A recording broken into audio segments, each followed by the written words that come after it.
gonna take you back to the past. He's gonna take you back to the past to play the shitty games that suck ass. He'd rather have a buffalo take a diarrhea dump in his ear. He'd rather eat the rotten asshole of a roadkill stump and down it with beer. He's the angriest gamer you've ever heard. He's the angry Nintendo nerd. He's the angry Atari Sega nerd. He's the angry video gamer. Okay, the wait is finally over. This is the review that everybody wants to see. Here it is, Superman on Commodore 64. Yeah, that's what you mean, right? The Commodore 64? It was one of the best-selling home computers from the 80s. The games came on floppy disks. Remember those? The ones that actually are floppy? Let's pop this fucker in, turn this son of a bitch on, and play some Superman. Well, this is the startup screen. You never know what to do unless you have the instructions. You gotta type load, parenthesis, asterisk, parenthesis, comma 8, comma 1, and then return. And then it goes to black, and a few seconds later it says, now loading Superman. At least that lets you know you did it right. But then you gotta wait for the piece of shit to load. You remember those early CD-based game consoles like the PlayStation, and you'd always have to wait for everything to load? Well, it's nothing like that. This thing actually takes 2 minutes and 7 seconds. Yeah, I timed it. Then the title screen starts up with the music and you're like, wow. But wait, what the hell's this? Type in the character that appears in column 9, row 10? Oh, come on, I gotta get the code card. Yeah, the code card. Match up the damn numbers and there you go, it's 5. Why do I gotta do that? So you pick your difficulty and then guess what? It's gotta load again. 54 seconds this time. Not long, but seems like an eternity. So anyway, you get this comic book storyline thing and then you son of a bitch. Probably 2 weeks later, when you finally start playing the game, you'll be surprised that the graphics are quite decent and the gameplay is self-explanatory. You just fly around and shoot stuff. You don't have to be Clark Kent and find subway passes or any bullshit like that. So it's actually better than the Nintendo version. But that's not saying much. That's like saying the shit that I took last night was better than the shit I took the day before. Controller's a piece of fuck, but at least it's one of those kind where you can plug in most of the Ataris or the Sega Genesis controller. Isn't that amazing? The first level has a 3D perspective. The second level, you're protecting a space shuttle from a bunch of asteroids. This one's more like a 2D shooter. The third level's like a side-scroller, so it has some variety. But this has got to be one of the most annoying stages in video game history. Every time you get hit, you fly back. Fuck. Fuck. Fuck! Fuck! It's enough of this shit. But wait, this isn't what you want to see, is it? Nah, you want to see this, right? Oh, come on, you really want to make me play this? Well, I'm going to do it just for you, because I like you a lot. Now don't take that too serious. Here it goes. I'm turning on the power. First, you're greeted by a smiling cartoon fox. Titus? What the fuck is that? Well, the official title of the game is just Superman, but probably because of the Nintendo 64's tradition of putting 64 at the end of so many titles, it's no wonder that it got that reputation. The first thing that bothers me is the stock music. Why not the Superman theme? You know, the John Williams one? Why don't any of these games have that? Immediately as the game begins, you have to start flying through rings. I don't even have any time to get used to the control. You think that as soon as the game starts, you'd have a little free range, you know, to fly around and explore. But no, you gotta fly through rings. And you can't fuck up. If you miss more than, I think, 3, I don't know, sometimes it's 2 and sometimes it's 4, so I'm not sure. But basically, if you miss a few of these rings, you go back to the beginning. And you keep trying it over and over till you get it right. And on top of that, there's a time limit. And being that this is the first part of the game, you'd think that the time limit would be a little lenient. But no, it gives you just barely enough time to get through all these rings. You gotta be perfect.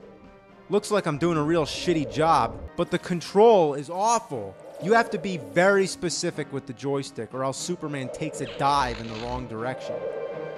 And then when you try to make a sharp turn, he just goes all over the place.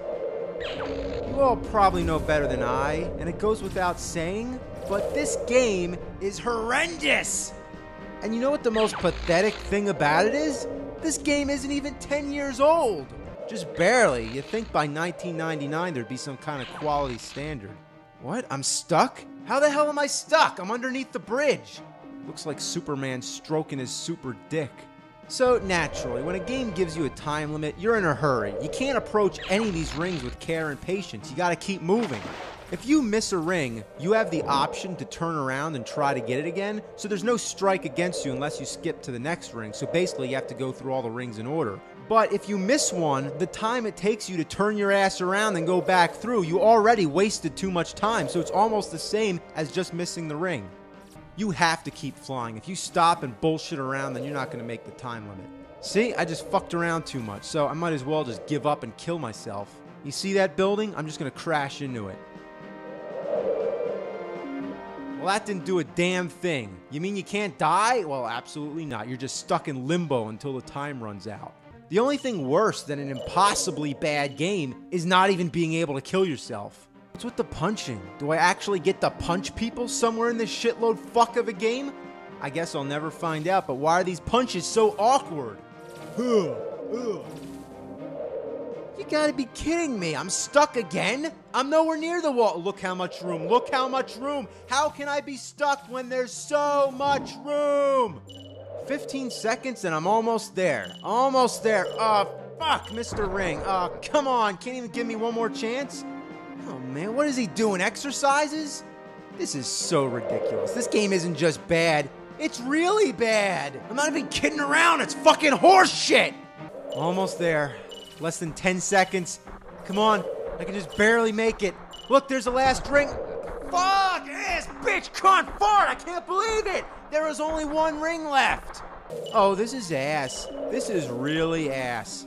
Oh, look, this time I'm gonna do it. It's 4 seconds. Shit. Yeah. No, that didn't count. So finally, when I get past the rings, instructions flash on screen, then go away. What did it say? Something about cars? You're not even given enough time to read it. Oh, it's over already? What was I supposed to do? There's no time to waste. What? I don't even get to try again? I'm back at the fucking rings again? I can't believe I'm playing a Superman game where all you do is fly through rings. At first, I thought this was the training mode. Yeah, you know, like to test your accuracy. Lots of games have that. Remember Star Fox on the Super Nintendo? There's a training mode where you have to fly through rings. But even then, you don't have to go through all the rings. It's about how many you can get through in a row. In the actual game, you're flying around shooting at enemies and dodging obstacles.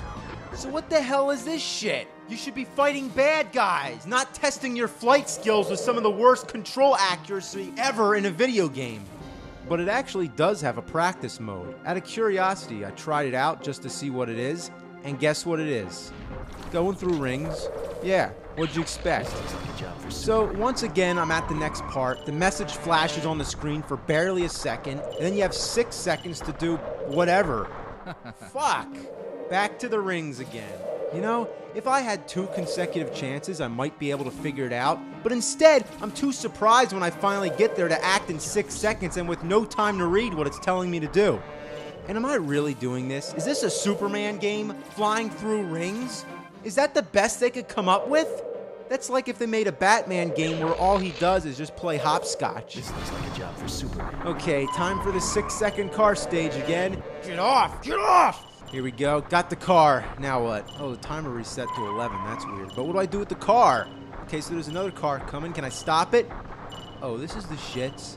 This is the shits. Basically, you got to pick up both these cars and throw them before they hit the people. But guess what's after that? More rings! And after that, you got to pick up a police car and carry it to the goal. I'm starting to notice a pattern here. You go through rings, pick up cars, go through rings, and pick up cars. So I get to the goal, and guess what's next? Seriously, I want you to just take a guess what comes after this. More rings? Yeah. What kind of game is this? Is this some sort of insanity test? Well, I'm done. I'm sorry, but that's all I can do. This game doesn't even qualify as shit. It's like the equivalent of shit taking a shit. This is unspeakably, shockingly bad. It's sickeningly loathsome. It's a fucking suffering to the mind. It's a bunch of fuck and it doesn't belong on this planet. Somebody's gotta take care of it. This is a job for the fucking nerd.